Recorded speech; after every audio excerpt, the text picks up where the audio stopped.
Hello kids, welcome to Kids Learning Guru. So today we are going to learn flashcards. So let's learn. When do you cross a busy road? When the traffic light is green, match this card. When you get a hurt, visit a doctor, match this card. When you do colors and drawing, use the crayons, match this card. In the morning, the rooster make sound and match this card. When you use the computer, so match this card. When you get a cut or scrape, use the first aid box, and you have to use fork and knife while eating.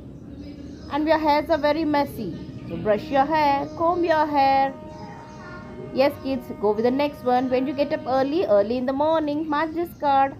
When you wear the woolen clothes, when it is cold outside, match this card with this one.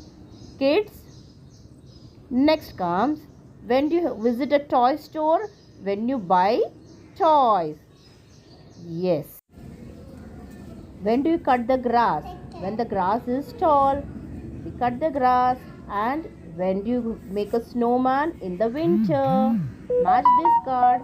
Next, at night, when do you sleep? At night, match this card.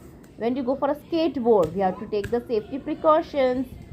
Wear helmet. When you're sick, take medicine. When you go to school, wear your uniform. Before you eat the orange, you have to peel the orange. At the daytime, when you see the sun, match this card, kids. And when it is hot or raining, we use the umbrella. And when the clothes are dirty, we use the washing machine. Match this card, kids. Next, when do you want to see a far away, we use telescope. Wear the seat belt when you travel. When you like the video,